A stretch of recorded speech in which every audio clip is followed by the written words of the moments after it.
Today on Inside Utah Politics, maternal mental health, the new resource available for Utah moms struggling with postpartum depression. We're looking into the need and how it can help out in our state. Plus, the move to Super Tuesday, putting Utah on the national stage. Senator Bernie Sanders winning our state on the Democratic side. We caught up with him for a one-on-one earlier in the week. Time now for Inside Utah Politics. Good Sunday morning, and thanks so much for joining us. I'm Glenn Mills. It is time to go inside Utah politics. We begin this morning with a crucial conversation on maternal mental health here in the state of Utah. Aaron Jemison is with the YWCA of Utah, Brooke Dorff with the Utah Health Department, and Evie Hayhurst Figgett is a Utah mom who has experienced the impact of postpartum depression firsthand. Ladies, so glad to have you with us for this conversation this morning. Thanks for your time. Thank you. Thank you. Evie, let's start with you. It's something you dealt with firsthand. Yes. Talk about the impact that it had on your life. You know, the impact initially wasn't something that I detected within myself. I went undiagnosed for 6 months, and I had symptoms such as, at first, it started with anxiety of just not sleeping. Then it moved into sleeping too much, not feeding myself, being really emotionally vulnerable, and ultimately my husband and my mom are the ones that saw the symptoms in me and helped me find care. What was that like? Was that hard to accept at first when your husband and your mom came to you? You know, to some degree, yes, and others, no. I was in denial. I didn't want to accept that this was an issue that I was dealing with. But when they pointed out the signs to me, I was able to say, okay, you're right, I don't have to be suffering. And this is not just normal new mom stuff. This is something a little bit deeper. Okay, we are going to get more into that in a little bit, but Aaron, let's bring you into the conversation. Yeah. This is something your organization has been really focusing on at the legislature. From a policy standpoint, get us up to speed on what you guys are working on. Yeah, so one of the things that we found was that this wasn't on the radar of most Utah legislators and policymakers. They didn't understand what this issue entailed. They thought of it as, quote unquote, the baby blues, no big deal. This is how most women feel after they have a baby. And we've really been working with them for the past few years to raise awareness about the issue. We had a resolution last session, 2018, to say that this is a serious public health issue. We got people in front of them, letting them know we don't have a good system of care in this state. This is a government issue. And then last year we were able to really get some first statewide investment and funding to start to help this issue. But we've got more work to do. I think we're making good progress. Yeah. That's how the legislative process works. It starts as a seed and then you grow it from there. Yeah. What else moving forward? We're going to talk more about what the funding provided, but what else moving forward do you see needs to be done in our state? A couple of things. One is that when women and families are reaching out for help, they sometimes are getting referred to mental health folks who don't have a specialty in maternal mental health. So we're really working with community partners such as the health department on training and making sure that mental health care providers are really specializing in this issue. We need physicians, pediatricians, et cetera, to be screening and referring for these issues. And as much as we can get that in their best practice and the way that they operate, the better. And then ultimately, insurance coverage, Medicaid coverage, that's really what it comes down to for a lot of people, and that's probably our biggest lift policy-wise. All right, Brooke, let's bring you into the conversation. Paint the picture for us, postpartum depression and other issues for maternal mental health here in the state of Utah. How big of a problem is it? So 1 in 3 women in Utah, based on our data, will experience one of 3 things, either depression or anxiety during pregnancy or postpartum depression. And that's just the things that we track. But in addition to that, we review our death data at the health department, and suicide is the second leading cause of death. And maternal mental health plays a huge role in how that affects a mom and her whole family. And that is including the Wasatch Front and beyond, all through rural Utah as well. Okay, so we touched base on this new resource available. It's a website. Tell us what the website is. We do have it on a graphic as well so our viewers can see it at home, and what it's all about. So for a lot of Utah families, it's hard for them to know where to go to find a specialist. They maybe finally identify a problem in themselves, and then they say, okay, now what? So we created this awesome resource. It's maternalmentalhealth.utah.gov, And somebody can go on there, and it's a map, and they can search by provider type. It includes over 100 providers right now, and everything from an OBGYN down to a doula or a lactation consultant. We have free support groups that are listed on there, and they can find anybody who's been trained in maternal mental health, including narrowing down the search by insurance type, which is one of the things is paying for it, right? So they can narrow the search by insurance and where they live. So is that something we're hoping to expand on, get more providers on board in the future? Yeah, more providers trained. It includes local health departments that have been trained in this, so a lot of different people. Okay. Evie, one of the reasons we wanted to have you on the show, because you are a story that there is hope and you can overcome this. Talk to us about how, after you came to terms with it, you were able to overcome it.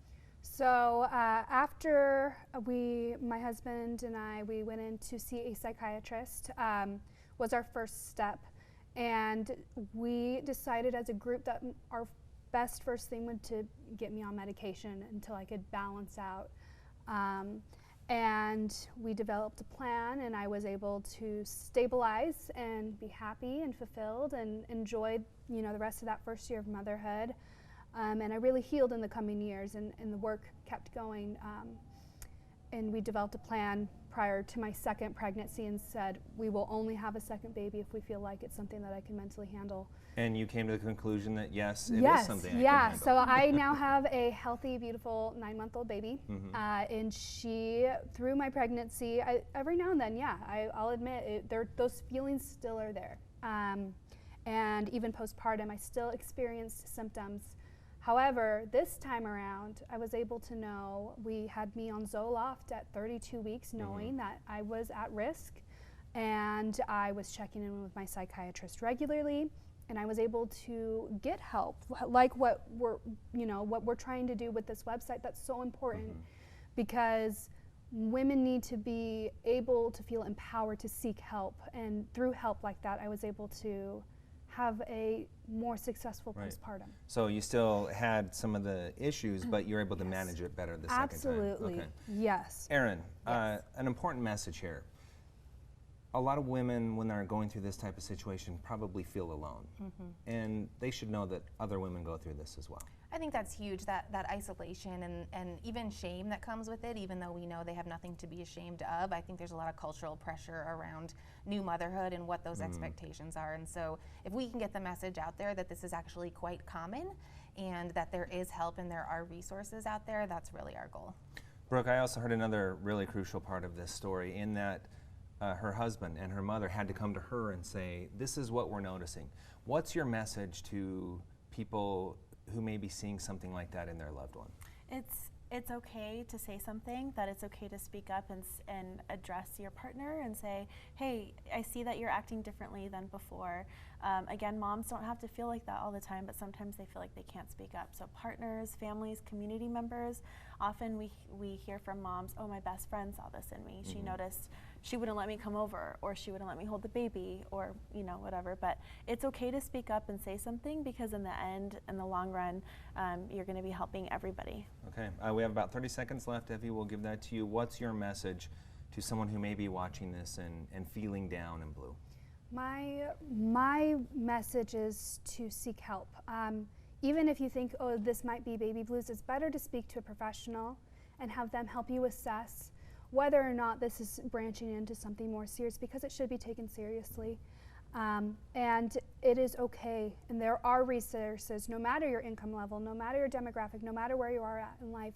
You deserve to be happy, you deserve to enjoy motherhood, and I'm really appreciative to what these women are doing for moms like us in Utah. And I love how you put that, you deserve to be happy, because that is definitely the truth. Thank you for sharing your story. I'm sure that it helps others take the step that they need to get the help they need. And thank you all for being here for this important conversation. Really appreciate it this morning. Thank you. Coming up, with Super Tuesday in the books, we're going to take a look at where the race for the White House goes from here. Our panel will be weighing in on that. But first, Senator Bernie Sanders stopping in Salt Lake City to rally the troops this week. We caught up with him before that event for a one-on-one interview. We'll get to that right after the break.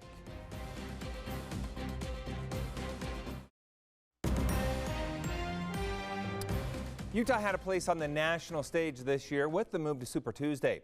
The Democratic candidates focusing in on our state in the fight for every last delegate. Senator Bernie Sanders was here to rally the troops on Monday, and I caught up with him to go one-on-one. All right, Senator, appreciate your time this morning. I want to talk to you first about Utah specific. You did very well, overwhelmingly winning the caucus here in 2016. You're ahead of the polls for Super Tuesday right now. What is it about your message that is resonating with Utah Democrats? Well, I think what Utah Democrats, and hopefully all the people of Utah understand, is that there is something very wrong in America when we have 3 people who own more wealth than the bottom half of America, when we have more income and wealth inequality than in the last 100 years, when we are the only major country on earth not to guarantee health care to all people or provide paid family and medical leave, among many other issues. So I think our agenda speaks to Democrats in Utah and hopefully to people all over the state. The Utah Democratic Party, there's a big section of moderates who are right now behind other candidates. What's your message to them to try to bring them on board? Well, I think all of us understand, whether we're Democrats, whether we're independents, and some Republicans, that we have a president today who is the most dangerous president in the modern history of this country. This is a president who is a pathological liar, and no matter what your politics may be, I don't think people are comfortable with a pathological liar. Truth is, he's running a corrupt administration. He is undermining American democracy and apparently has never read the Constitution of the United States. That brings us all together. So I think at the end of the day, no matter who wins the Democratic nomination, and I certainly hope it's me, we're going to come together to defeat Trump. I want to talk to you specifically about some of your campaign promises. Healthcare for all. Yes. College education, you would like to have free tuition there as well. And public colleges. Public colleges. So in Utah, our lone Democratic member in Congress, he has gone on the record saying he opposes those two things. So how do you build a consensus if you are elected president with Congress to follow through and deliver on those promises? Well, sometimes members of Congress, Republicans, Democrats, are out of touch with where the American people are. The American people understand that at a time of massive income and wealth inequality, we can't give tax breaks to billionaires and force millions of young people to leave school deeply in debt. And many Americans, I would say the vast majority of the American people, understand that in the year 2020, if we're going to be competitive in the global economy, we have to make sure that all of our people, regardless of their income, are able to get a higher education, which is why I strongly believe that we must make public colleges and universities tuition free. And we pay for that through a modest tax on Wall Street speculation. We bailed out Wall Street 12 years ago. It is Wall Street's time to help working families today. So you're confident you can build coalitions and consensus with Congress to deliver on those things? Yes, I am. Okay. Want to talk to you a little bit about the Democratic field. You guys haven't been holding back any punches. It's been quite contentious. Mayor Buttigieg specifically, calling out things on your end, saying you're not a member of the Democratic Party and that you're a socialist. Well, first of all, let me just... Yeah, address that and then also talk about healing, as you talked about, and coming together Good. for the end goal. First of all, not only am I a member of the Democratic Party, I am part of the Democratic leadership in the United States Senate. There are 10 of us in leadership. I am one of them.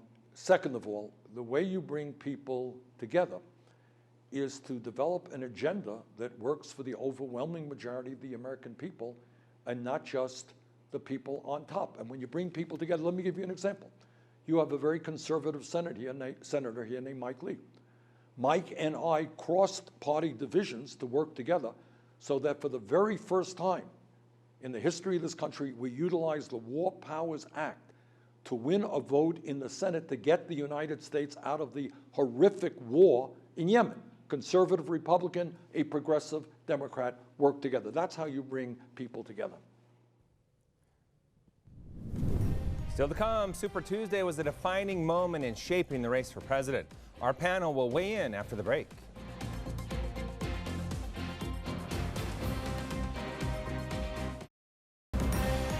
You're watching Inside Utah Politics.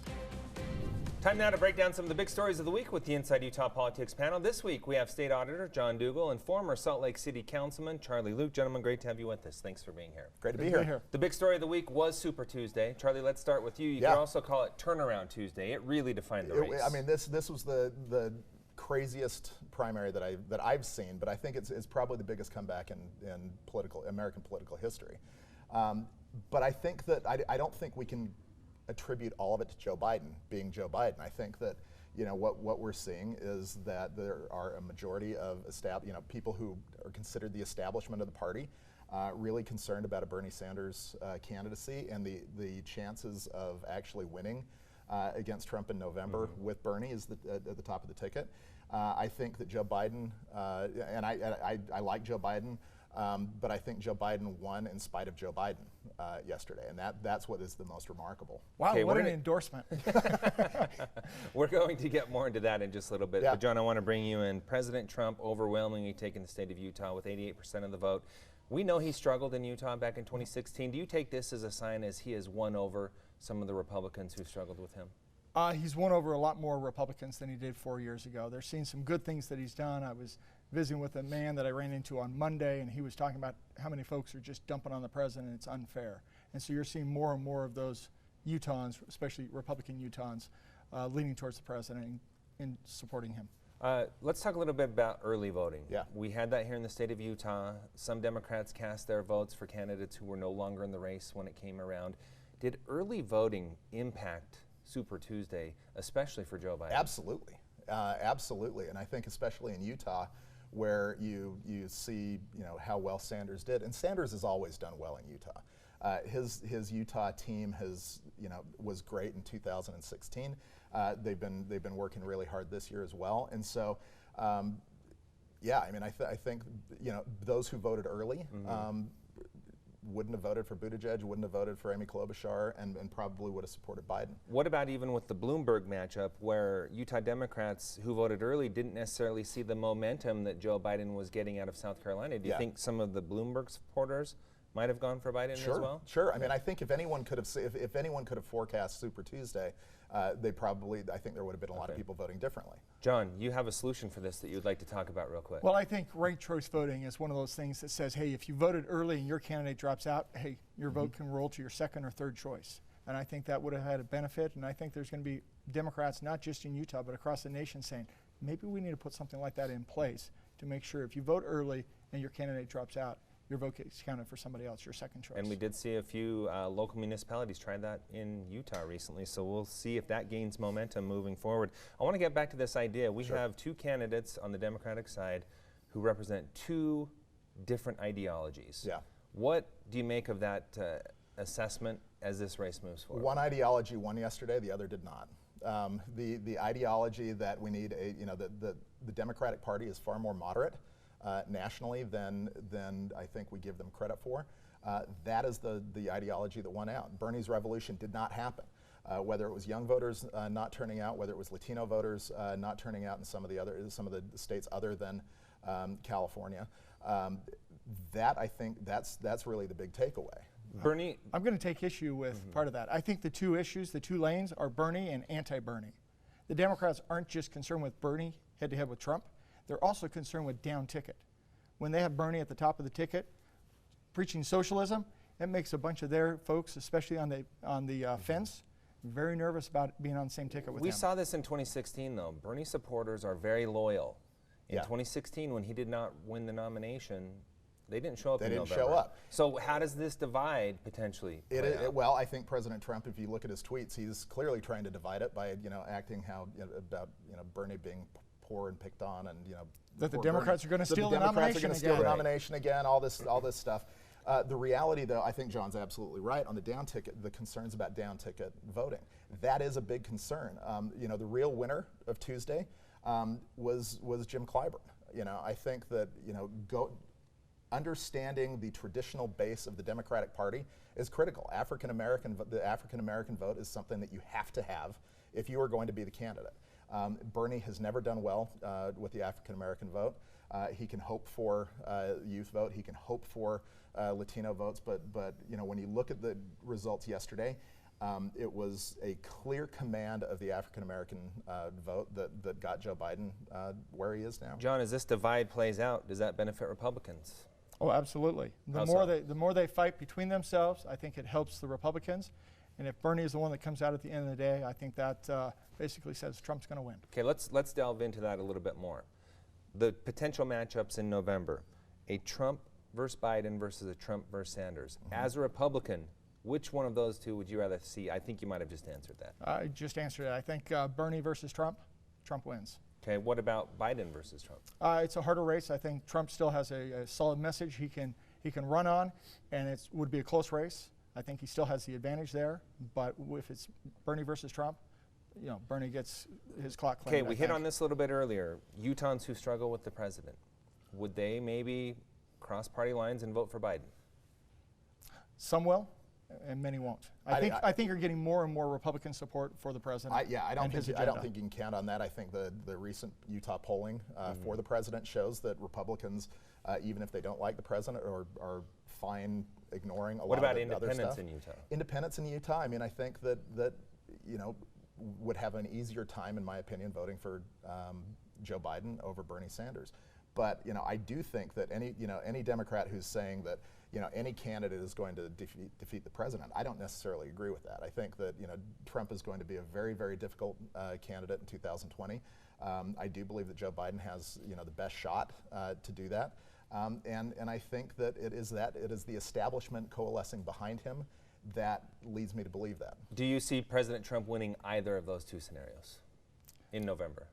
I think he wins. I mean, I think he's the front runner right now. I think he's the front runner as well. He's the front runner, absolutely. Okay. And the simple fact is, you've got the dynamic where for a lot of Utahns, they don't like his approach, they don't like his style, but they do like a lot of what he's delivering. Yeah, that's definitely true. I hear that a lot. Let's move on to the fact that we were involved in Super Tuesday. A lot of attention on the state of Utah. Do you guys like the move of getting up to Super Tuesday and becoming more relevant in the primary? I think for Utah, playing a role nationally, we have to have that, and I think this is the first year that we've kind of played around with the caucus 4 years ago, but having a primary, it did make it relevant. It was a big role on the Democratic side. It wasn't really a role on the Republican side. Well, that has a lot to do with the chemistry of the race, though, too, right? If you're going to have an incumbent, if you have an incumbent president, it's not going to be that. Right. Now, I would love to get rid of Iowa and New Hampshire and rotate. Let's get a rotation so it's not always Iowa. I'm good with that too. I think this year we're definitely seeing momentum. Did the results come in yet? No, still waiting. Yeah, if you look back at 2016, 250,000 Utahns cast a ballot for the presidential primary. We're over 500,000 this year. So what does that indicate? It indicates there's a lot of interest in these races and stuff like that. And when you vote late in the year and it's like, it's already figured out, it's like, my vote doesn't matter. All right. Yeah, Utah needs to act like we're not a flyover state if we don't want to be a flyover state. And I think this was a first real step. I mean, we saw money drop for advertising. We saw the candidates coming to Utah. It was definitely a different ballgame. Didn't every candidate in the race basically come here? Yeah. Most, yeah. I mean, even Tulsi Gabbard was here. Right. They came here for Some came here early for fundraisers, others later for rallies. All right, gentlemen, great conversation. Thanks so much for being here. Appreciate it. Thank you. Stay with us. We'll be right back with more Inside Utah Politics right after the break.